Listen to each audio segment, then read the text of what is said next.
Hi everyone, today I'm going to show you how I do the grid method to draw my sketches. I like to use the grid method for drawings that I'm trying to get as close to the photo as possible. Sometimes I think if you have trouble drawing freehand, I think the grid method is a great way to make your photos look more realistic. And I also found that over time, using this method helped my freehand drawing to get even better. So I'm going to show you how I do my grids using Word.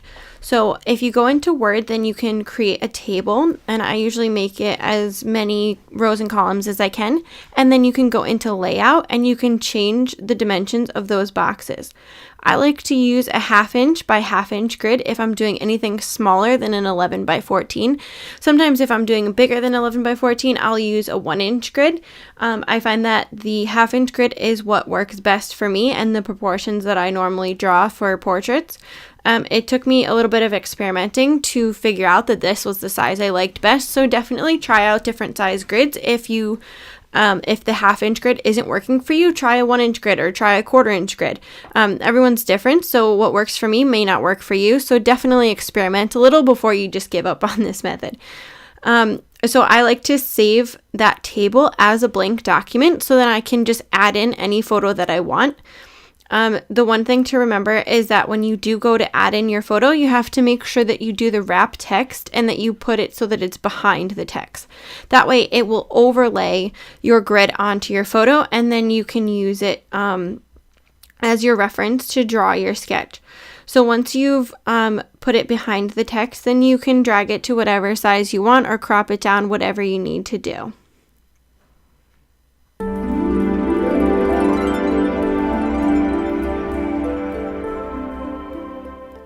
So now I'm going to show you how I actually draw my sketch from that grid.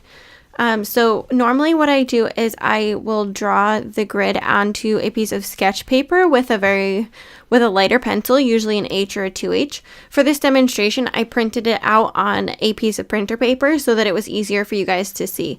My normal grids don't usually show up very well on the camera, so I wanted to make sure that you could actually see the grid that I was drawing from. So as you see, what I'm doing here is sometimes I notice that I am off by a box, and that's what happened when I was drawing this one. So what I like to do is I count from the top and from the side to make sure that I'm in the right box. And then you can look at that individual box on your reference and see what shapes are in that box. And I found that using this method really helps me to look at the face and break down every part of the face into those different shapes. Sometimes when you're trying to draw freehand, it's easy to look at things as a whole, and I think that's why sometimes some people struggle with drawing freehand. I know that's one of the reasons why I struggle with freehand sometimes. For example, when you're drawing a nose, if you're trying to just look at the nose as a whole and look at the shape of the nose, drawing freehand, sometimes you do just focus on the overall shape of the nose, and then it makes it harder to get, each side of it perfectly right. So I found that with the grid method, it forces me to look at the left side, look at the right side, what are those separate shapes, and then how do they make up the whole shape of the nose. So I found that using this method actually really did help me improve in my freehand over time. So now when I do try to draw something freehand, I'm a lot better at looking at those shapes individually and breaking the face down into all those individual shapes. It's just one of those things that comes over time. And if you find that you're struggling with doing freehand, I would definitely give this grid method a shot, because even if you only use it a couple times, it will definitely help the way that you look at your freehand drawings in the future.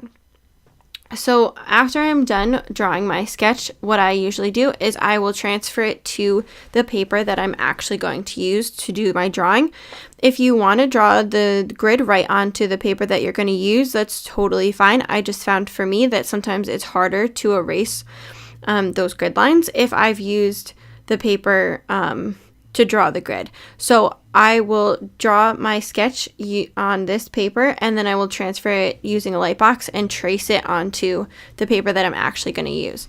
So if you notice when I did this sketch, I used a darker pencil. I think it was an HB pencil, and I made sure that I was pressing harder so that you get more of the pencil on the paper. You want to make sure that you can really see your sketch, so when you go to trace it over, it's easier to see all those lines that you've made.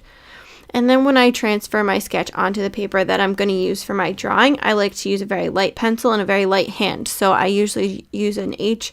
I think I use a 2H here.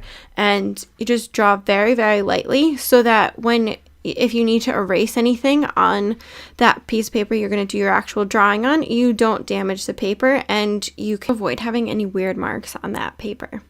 So if you found this tutorial helpful, please don't forget to hit that subscribe button. And if you have any other questions, go ahead and put them in the comments and I'll try to answer them for you there or in a later video. Thanks, guys.